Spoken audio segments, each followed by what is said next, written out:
Hi guys, how you doing? This is Roman with Holistic Dog Training, and we are having coffee, and I'm answering any questions you may have. Today is Saturday, and I'm very excited about it because I have a workshop coming up at 3 o'clock, and I'm yeah, a few things went not right today, on yesterday, and before that. Lots of frictions, but I'm very super excited that I'm gonna still push it through it. So the chapter we're gonna talk about in that workshop is about healing aggression. And yes, I know people were like, healing what? Aggression? You cannot heal aggression. Yes, you can. And besides that, I have proof. We can talk about it, and you guys can have a question. So if you cannot make it to that workshop today, 3 o'clock Pacific time, you will be able to watch it in replay, but to do that, you have to sign up. And the other thing that we're going to talk about is that you can heal aggression because of secure attachment relationship. For example, did you know that study shows that 61% of dogs feel secure with their caretakers, while 39% of dogs feel insecure about the caretakers? And the funny part is that these proportions of secure and insecure classification are similar to those humans, right? Yeah. And so we're going to see that those 31% that struggle with it usually are the ones who also have behavior issues. So, however, we can talk about stuff all the time. I'm love to answer your questions. So, first of all, where are you guys from? Where do you watching from? And um, tell me about your dogs. I'm here in Eugene, Oregon, and it's actually nice and sunny out there. I hope you guys have a great day too.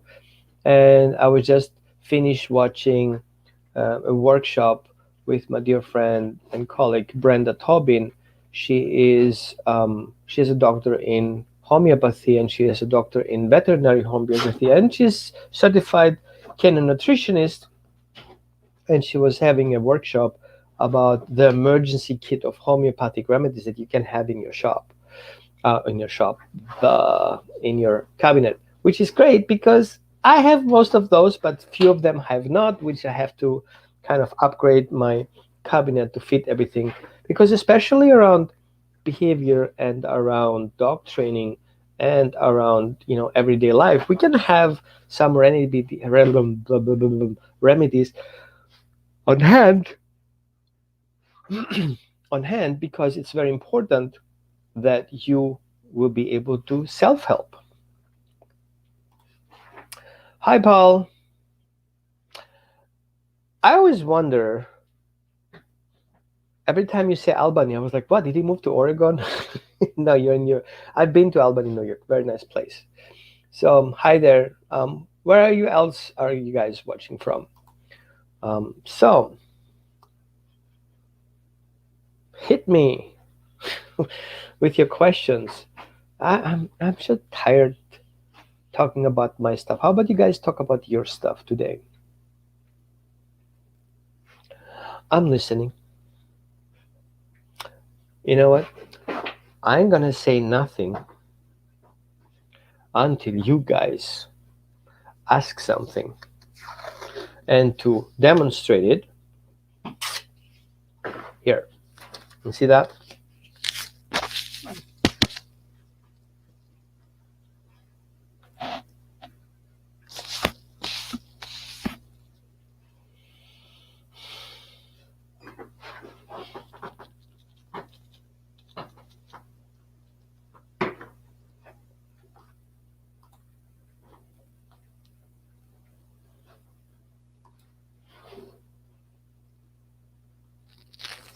Ask your questions.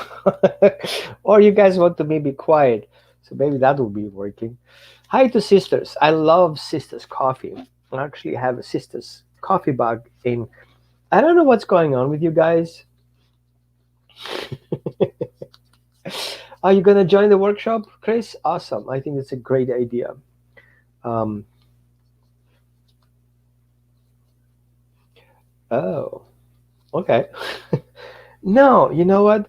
It's not. It's not. It's really having coffee with friends. Really, that's the bottom line. And I think one thing that I always look for. What happened? You disappeared. Oh, here you go. Right.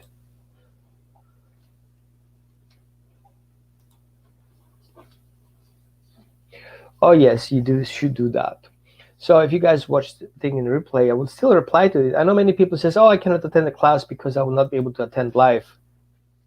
You lose, because I would still reply, because I do the recordings of our live sessions, and I have also in archives, and people ask questions, good questions. Some people watch it twice. I grab myself sometimes and I watch my um, workshop again, and I was like, sometimes when I do my classes, I do let my health self talk about sometimes, and I was like, huh, I didn't know that. Really happens sometimes. And I know many of you guys who do workshops, sometimes your higher self takes over the class, and just talk stuff.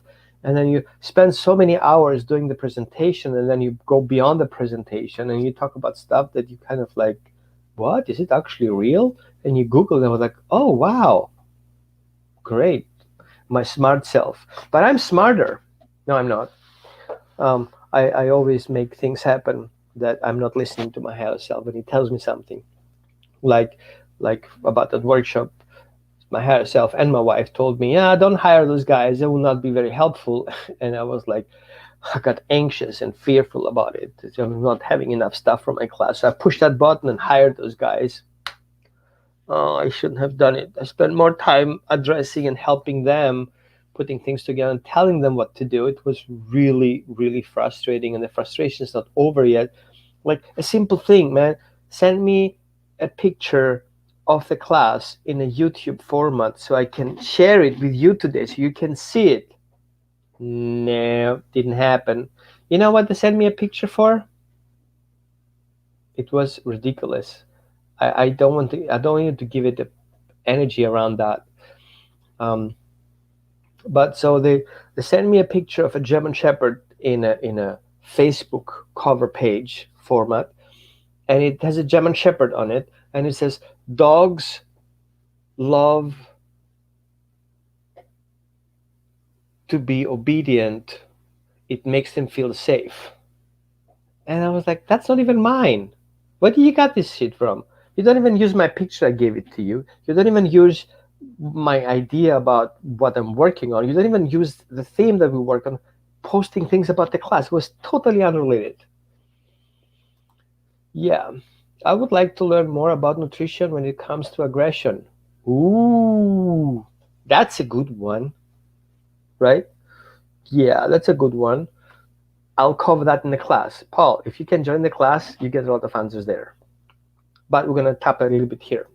And what else? I have a 4-month-old Great Pyrenees. He's discovering the world with his mouth, right? I understand that. However, he is now nipping at our inner thighs. Ooh, for attention. How do I stop this behavior without dumping his natural playful spirit? Susan, Susanne, I like your thoughts and I like the way you approach this thing. And I'm going to get back to Paul. I think um, Suzanne is also very interesting to answer. Will take a little bit longer. So, first of all, I like your concept that you have a problem with your dog. You understand it's kind of what he's going through right now, but you don't want to destroy his exploration spirit. I like that. So, we need to be very careful how we address things. So, there are multiple things that can cause this kind of behavior, and we're going to connect this with Paul right there. So, you know, do you know the term hangry? Hangry, hungry, angry.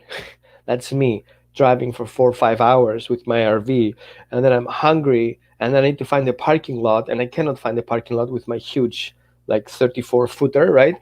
And I need to drive through the, you know, quick, like how you call them, drive through, and it doesn't fit. So I have to get out there, find a parking lot that fits the whole thing. And then you go in there and you order something to eat and you ask them, I have an onion allergy, and they put onion in it up to the top. And then you got like, ah, yeah. So food can cause aggression. And we need to understand aggression to start with, and we understand biting to start with. So, people who tell me that puppies are more mouthy, my first question is, how many times, oh man, sorry, how many times do you feed your puppy? How much do you feed your puppy? And what food do you feed your puppy? That's number one question. Number two question, how long does your puppy rest throughout the day?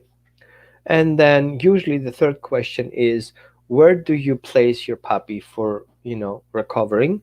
And where, what time and what situation your puppy likely to get to you and bites? These were the question. So in regards to nutrition, um, we know from science, and there is scientific evidence, that children who eat junk food in school are more aggressive to their schoolmates than children who eat healthy food or bring food from home. And I read that, and it totally makes sense, because if the internal organ system has proper nutrition, then the entire body systems and energy systems are functioning well. And I agree with you that the probiotics help a lot the gut to brain pathway, but there are many probiotics. If I recall right, there are 26 different strains of probiotics. They have different functions of it.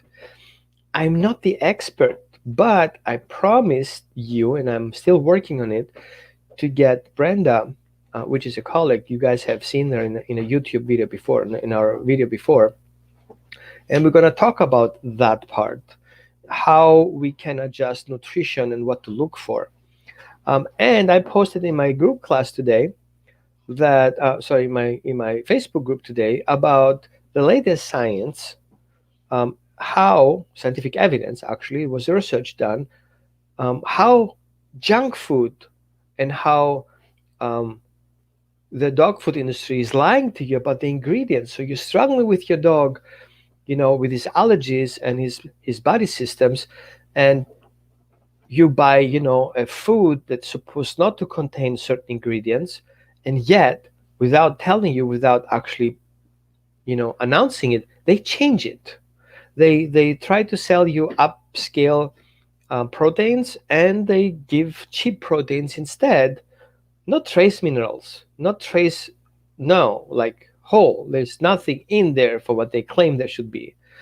And then we have to look into how they are lying to us about the quality of the ingredients, showing you these wonderful nice pictures of nice happy chicken running around in, whatever they're running, and inside is just chicken meal, which is a crap of the crap, right? And of course, if we see a predator that is very body aware and very nutrition aware, he can smell such a low dose of an ingredient, and he can pick it and separate it and eat it to fulfill his needs, that he would definitely be triggered by this low quality food, because his needs are not met. So he's anxious, and his body's anxious to fulfill those needs. And then we have a side effects that affects also the digestive system. If we talk about nutrition, is we can feed the dog healthy nutrition, but the body cannot absorb it because the systems are leaking, causing the dog, allergies, or the dog, because of stress, he has ulcers and he's not be able to eat it, and that can cause aggression. The dog resource guarding sometimes around food, and puppies get frustrated about sometimes not getting enough food. They're constantly hungry because the ingredients are so low in nutrient value and digestibility that basically the puppy is starving, and he's like, "Ah, I need, and it's going after you. Why? Because something has to happen, and the puppies doesn't actually know what's going to happen or has to happen, and that can cause a lot of mouthiness. Plus, of course, puppies going through teething period at some point, which we have to address too. Okay, so here's for example, and let's look at that a little bit. Okay, let's do some little research here. Let me pull it up for you. Purina Pro Plan. See what did you put here? Purina Pro Plan. Purina One. Yeah. Okay. I'll try to not. I'm gonna show you. I want to be fair here. Purina One puppy large breed food. There you go. And we're gonna click on it. And I'm gonna share the screen with you because this is a person I am, right? So hold my coffee. We're gonna start there. I'm gonna share the screen. Share screen. I have to find the screen, of course. Chrome tab. I'm getting there. There you go. Ta-da! So, so what we're looking for here is we look at this picture here, right? You see this happy large dog, right? You see all these yummy foods and carrots, and oh my God, veterinary recommended. We're gonna check that out. And then they say your first ingredient, real chicken, right? And then they say strong immune system, radiant coat, healthy energy, okay? Then they say high protein for growing muscles, helps promote growing joints, and supports brain development. Okay, so let's look into that closer because I want you guys to make informed decisions here. So let's see what they say. They claim before the first ingredient is chicken. What do we see here? Right? So these are basically the core ingredients, and we find the salt, which is this 1% divider right there, right? And so we see that they say the first ingredient is chicken, but this information is lying to you because this is information before the food is being processed. So you have to calculate in dry matter, which means chicken minus 75% of water, okay? Then the second ingredient doesn't contain water, and the third ingredient doesn't contain water, and the fourth ingredient doesn't contain water. So this chicken goes all the way to the end based on the weight, minus 75% of water, right? So your first ingredient basically is chicken flour, and the second ingredient is chicken meal. Now, I want to see that vet who recommends that food.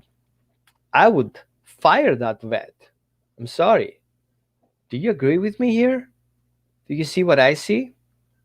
Okay, and then we say they talk all these things like that chicken that goes into that food from that particular company is not the chicken you're gonna find ever in a restaurant or in a shopping center. This chicken is gonna find it dead on the bottom of a battery of chicken being trampled on and not real ability to consumption. So that's garbage. Dead chicken, sick chicken, destroyed chicken, um, whatever chicken goes in there. Okay. Now, if we look further here into that situation, we're going to look for chicken byproduct, source of glucosamine, corn gluten meal. It's corn gluten meal. I'm gluten intolerant. I'm suffering. Soybean meal, all GMOs. Why would a veterinarian recommend that? I want to meet that veterinarian. I don't think that veterinarian is actually born yet. Okay, and then we go to the feeding instructions. So you have a puppy, of course, it's gonna be interesting. It's supposed to be puppy food, right?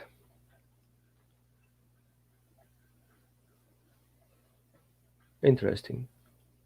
Did it say puppy food? Okay, so puppy formula. How would I calculate puppy formula if you give me 51 pounds? I don't see a puppy 51 pounds anywhere. Okay. So, however, let's consume that this puppy is almost 51 pounds and is, um, I don't understand their description here. That's not considered puppy food. That's an adult food. Anyway, so theoretically, you're gonna feed the puppy, um, 3 months old, 2 and 3/4 of a cup. Okay, 4 months, 3 and 3/4 cup. Now, most people stick to that number because that's what they tell them to do. But you have to look closer into that. That you have to eventually up the quality of that food, or up the amount of that food, because puppies have different growing spurts, little bit more, a little bit less, so you have to feed your puppy. However, free feeding puppy is not acceptable because the puppy cannot have doesn't regulate his own system, and he will not be able to regulate how much food he is, causing the puppy eventually bloat. Oops, right? So I would feed the puppy multiple times a day. And yeah, I know everybody wants my suggestion. I cannot um, really suggest you specific. It depends on your dog. It depends on the breed. It depends on your budget. What I'm looking for is, can you feed raw? Go raw. Can you read and teach and learn about raw? Do that, because you can screw up a lot feeding raw if you're not doing it right. There are multiple philosophies and ideas. Ancestor diet, okay, prey diet or predator diet, whatever they call it. We need to understand that dogs are not wolves. They haven't been wolves like we know them for many generations. Dogs live with humans for 4.2 million generations, which means the dog is more likely eating like a human in a human environment than behaving like a wolf. Now we discover that wolves' diet is not only meat and proteins and bones, but also lots of berries, right? So we don't have enough studies. All the studies we have out there about nutrition, about animals, is about those conglomerates make money out of their garbage. So I would like you to think about logic. Yes, you're dealing with a predator who is not actually a predator in the way we think, like a carnivore predator, but he has been through a starch process, um, and has been with humans and eating from human leftovers. So his ability to trace minerals and trace ingredients from that garbage that we eat as humans, which is fresh basically, right? He has adjusted his diet and his needs. A dog doesn't kill for food if he has ability to have it available and dig it out. And it's good thing because we wanted those dogs to stay in our environment so they don't kill our animals. So we cannot go down that road and feeding him house animals, right? Like feeding chicken and pork. Because for 4 million generations, we haven't fed them that because we needed them ourselves.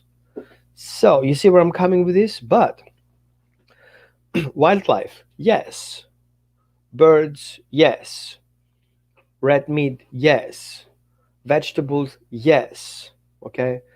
And all these things come together. So I'm giving you a heads up. I'm not a veterinary nutritionist, okay, but I'm sharing my knowledge, what I have searched so far. So when I look for dog food, I would look for healthy, fresh ingredients, cooked or low temperature cooked. It's up to you. Depends on your dog. I know many generations of, German bred dogs are lightly cooked. If you go more Nordish, more likely less cooked, like more raw. So it depends on the environment this breed was bred for, because we need to have this breed specific nutrition available surrounding. So if you feed, for example, a Great Pyrenees, or you feed, um, a border collie, I'm not sure you're going to find any kangaroo, right? So these noble proteins are very interesting, but not really. Okay. Now you found a good salmon food from Diamond Dog Food. You have to look into where is the salmon coming from. You know, there is maybe not salmon in there if you look closer into it. And you want to look this new evidence that I posted today in my Facebook group discussing that most of those foods actually have such a high trace on Hg mercury that is unfit for consumption and dangerous, and yet they're in there praising it, and some of them don't even have fish in it. They have chicken in it instead, right? So be very careful with fish. I wouldn't eat fish. If you feed the dog fish as much as we do based on the manufacturer's description, it's kind of like I'm eating like 80 cans of fish can a month. That's a lot of fish to eat for a dog who doesn't have fish as a primary source. Where does the dog get fish from? How does he get into the water getting that fish? Right? Now, how will a Pyrenees get to that fish? It's not possible the dog gets to that fish. What he gets to is lamb leftovers, okay, sick lambs, lambs that were born in the field. He would get the bunny or two or three, some birds, leftovers, and food environment. This is things that the dog will get. So we need to kind of be very careful how we assemble those things. We have to also be very careful with broccoli, lots of fiber. Okay, so we have to have this proper distribution of nutrients, of fat and protein and calcium and all these things. We have to be very careful about that. So we have to read up on, and I highly recommend to sit down and have a discussion with a nutritionist. It's totally worth the money. And here's why. The nutritionist will go through your dog's blood work list and is going to look at, here, symbolic, is going to look through the um, blood work and see what dog is missing here, right? Then he's going to see certain things your dog has a behavior with, and he can identify that certain things are caused because of those lack of nutrients. That's his expertise. And then he's going to make you a menu, a weekly menu for you to go through and actually rotate proteins throughout this week. Let's say, for example, you feed raw and you have duck neck, you have chicken liver, for example. You can have a single protein idea with single complex carbs idea with fat equivalent with the protein that you're feeding. So you're going to stick one day to the chicken, and the stick second day to the fish, and you're going to stick the third day to duck, and I'm going to stick the next day to beef, and you day by day you're going to switch the protein so you're not triggering any allergic reactions. Plus you have all these amino acids distributed throughout your weekly meal. And of course you're going to have some probiotic yogurt or kefir.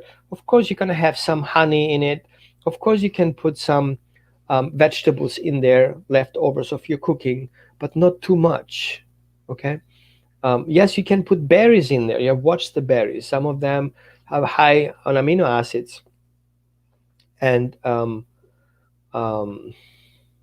anti-inflammatory abilities. Don't say things that I don't know. So you want to watch how you distribute that. Yes, your dog can have a little bit of your egg in the morning. Okay. And yes, nutritional yeast is fine too. Yes, you can also give them garlic. Yes, you cannot overdose garlic. Actually, I know there are many people who says, "Oh, you cannot go out, you're going to kill your dog." Actually, there is no scientific evidence anywhere out there that says it's going to happen. There was a prediction that maybe if you feed 12 equivalent to a 40-pound dog, 12 how you call these guys, pieces of garlic to your dog, it may have a negative effect, but they couldn't do it. They couldn't make the dog have a negative effect. It was a projection, a theoretical projection. Now, I cannot handle 12 of those guys in my food. I have like maybe one. Why would you calculate that number into a potential and then think garlic is bad for dogs when it's actually not true? Right? So yes, you can feed your dog garlic. Onions, no, that's a no-no. There's no question asked. And some other fruits you cannot feed your dog, but otherwise you can even feed him mushrooms.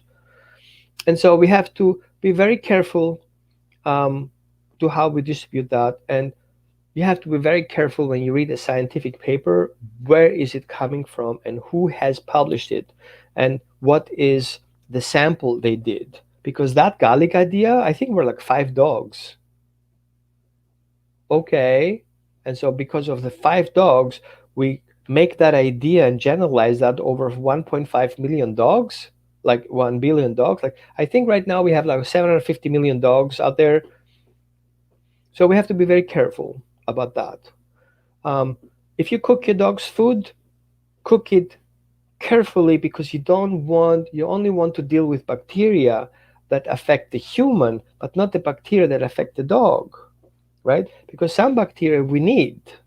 Dogs can handle his own bacteria. He can eat the carcasses like that on the side of the street with no problem. And salmonella, come on, give me a break. You have more salmonella in the supermarket buying your vegetables than you will ever find in a dog food, right? So that idea of you cannot feed your dog raw because you're going to kill your family, man, you would not be able to go to the supermarket, touch even a shopping cart without killing your family twice a day. Make sense? So don't buy into that conglomerate BS. Dogs survived with our environment for so many generations. People just came out of nowhere pretending that, oh, raw is going to kill your dog. Really? They should be dead by now for million years. Oops, I didn't think that through, right? Anyway, breast feeding your child breast milk is killing your child. You have to buy this condensed milk, right? That's the attitude they have. So you want to be very clear. And there are many books out there on my website. If you go to the recommended products on the very end of my website, you're going to scroll down. There are good books out there. You can read them up and keep up to date with scientific evidence. But don't buy into any paper you read out there. You have to read through it and see the samples. A sample that takes in considerations 15,000 dogs is a good sample, okay? But if they don't take in considerations the dogs being over vaccinated or the dogs being not healthy fed for a long time, then you don't take that in consideration. You always have to read through that very carefully. The other idea about grain-free and grain food, such a drama out there, such a BS out there telling people you're going to kill your dog. I had actually one of my, not clients, a follower, accusing me of killing her dog because I suggested a food that was on that list. And I asked her, what happened? Well, my dog died on congestive heart failure because you recommended that food.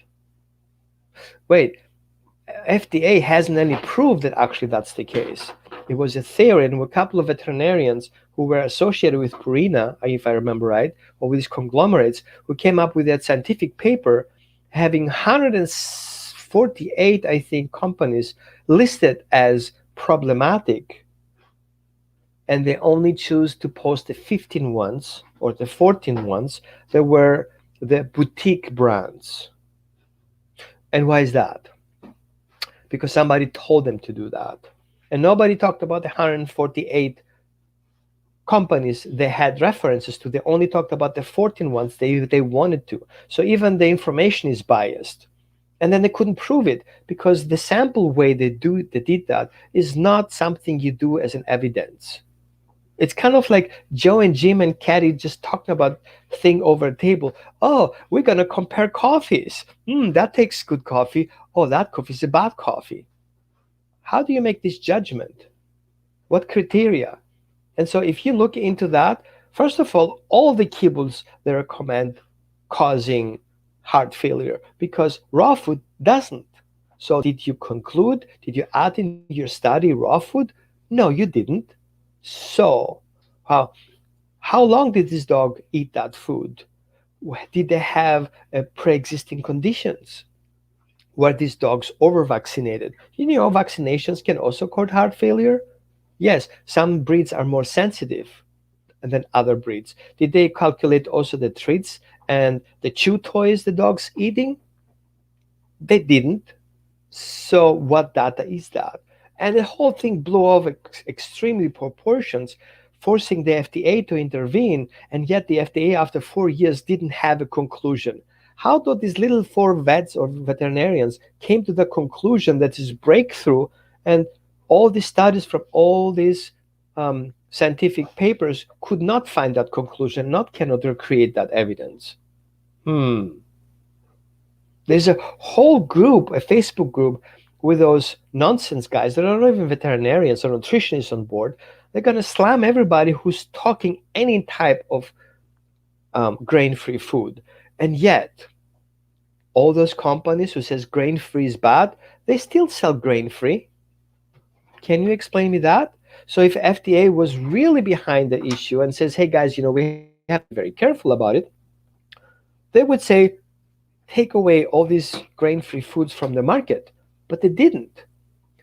Yes, they found out that legumancy is a problem. They couldn't even prove it, but they're very suspicious about it. So what they do, the companies are smart, they make it disappear. So they still offer you grain-free. They make the ligament go away. The problem solved. There's no proof. And do dogs need grain-free? Not really. They can live without. They can eat it. It's actually an industry that followed people's ideas of what's good for them to feel good about their dog's food. So the food industry adjusts the dog food based on how people feel. How sick is that? Right? It's sick. Make you feel good that you make a good thing to your dog, even if your dog's suffering with it. If they were so worried about the quality of how we want the dogs to be fed, why don't they inform us what they actually put in there? Did you know that the food industry can put machine oil in that dog food without any problem? Because the machine leaks for the system to run. An extrusion machine needs oil to run at high temperatures. There's no oil, food grade oil, that can survive that temperature in a cooking pot, in a cooking machine, in an extrusion machine. There is oil in there. This machine runs with oil and it has leaks. So the food industry says, well, I cannot avoid it. It has to be in there. But we're not talking about that. Yeah, don't get me started. And those ingredients that are in these dog foods are not healthy for the dogs, and that can cause also aggression. So, what food do I feed? When I was traveling and I didn't have a refrigerator, I was feeding freeze-dried. Some freeze-dried foods are high in protein and not good for senior dogs. So because I was traveling, I tried to find a food that is easily accessible because I have access to it, and I didn't have enough storage on my RV. So I went and got Canaan caviar, and that was easily to access. And I also use Open Farms, that was easily to access. And I also use Farmina, that was easy to access. Raw was impossible for me to carry in the RV because I don't have a refrigerator. Barely can fit a couple of milk and some eggs and some vegetables in there to go over the rounds without going every day for shopping. But I was looking for to have high quality nutrients. So the European food manufacturers are healthier in their nutritional assembly than the American ones, right? And if you go with freeze-dried, you have to always check the quality of it and the cost. Freeze-dried is very expensive material. So I need to see how much does it cost per day or per meal. So to feed the dog, my dogs, for example, I needed about $3 a day to feed freeze-dried. If I would feed kibble, it would cost me $1.4 a day, roughly.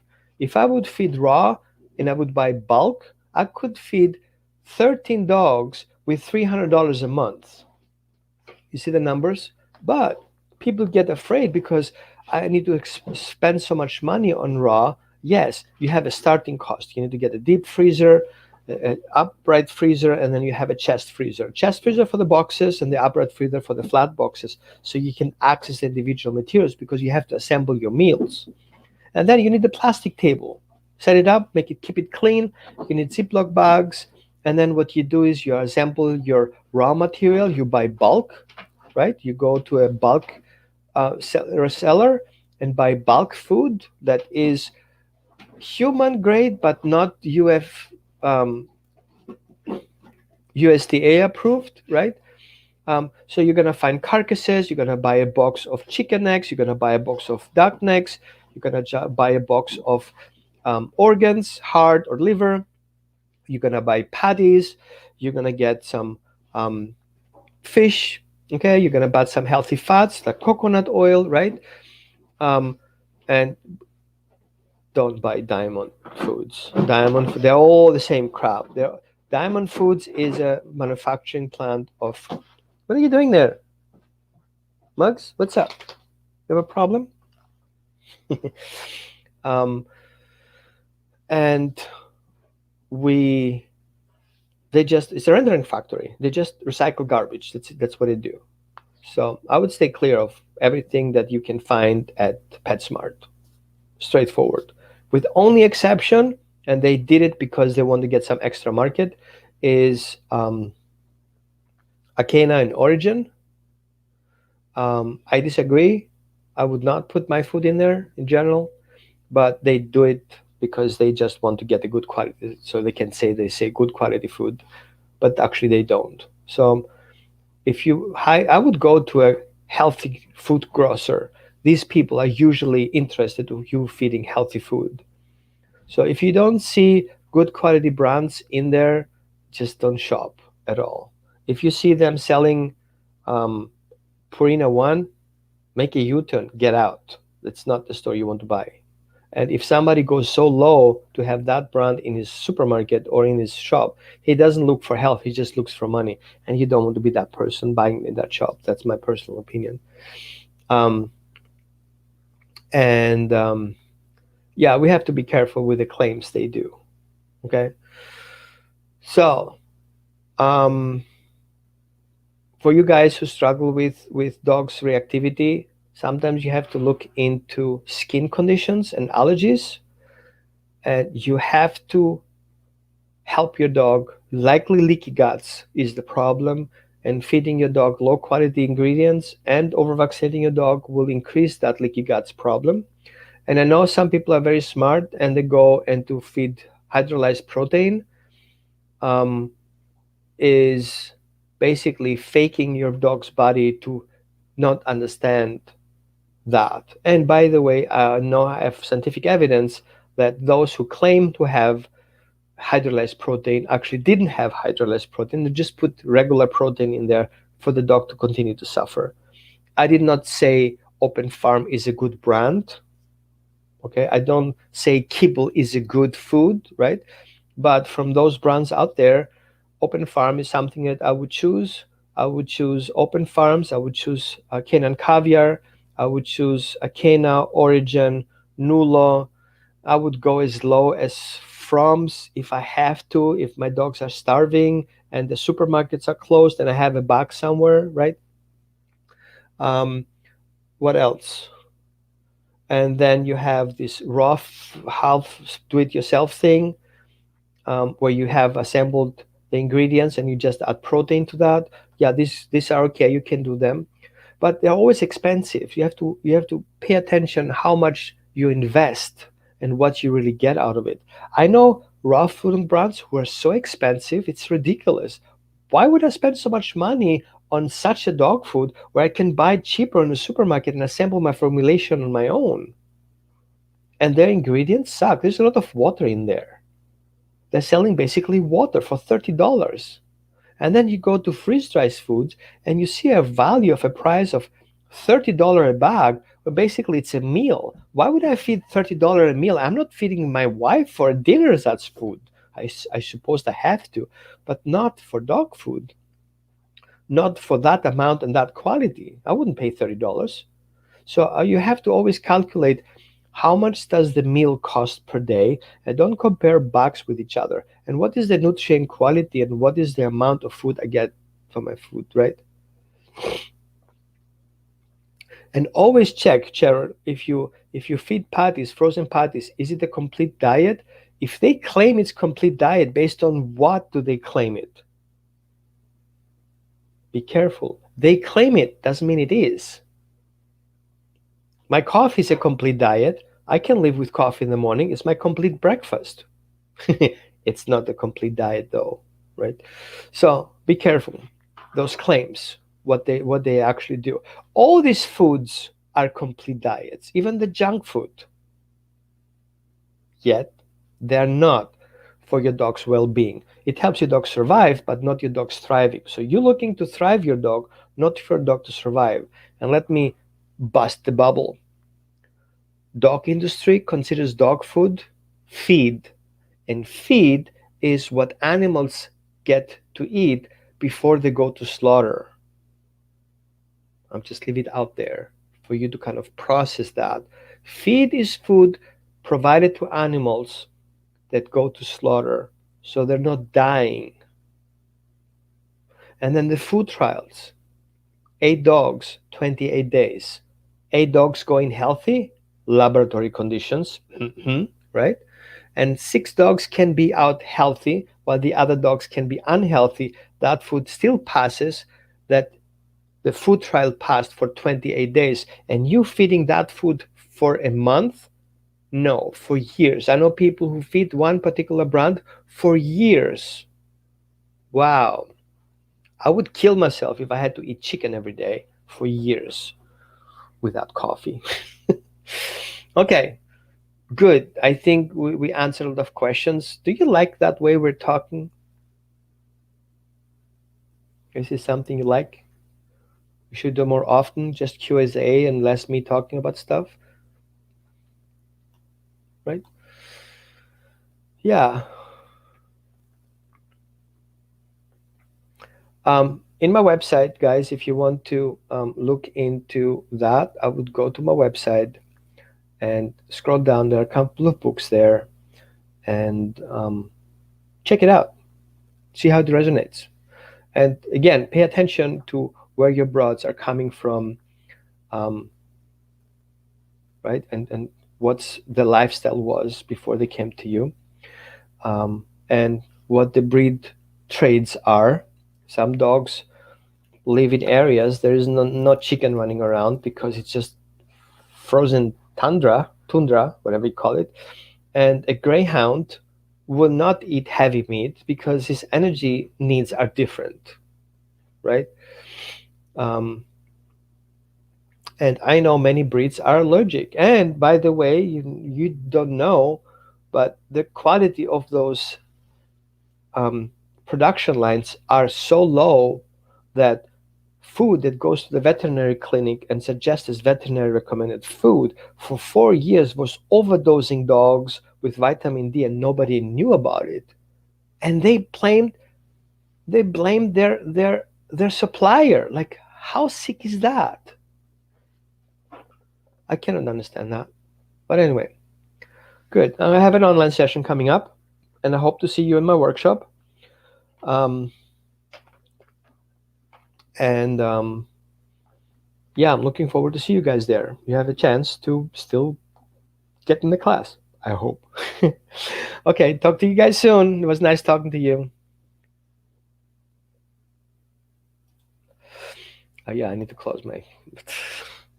Oh, this marketing stuff, right?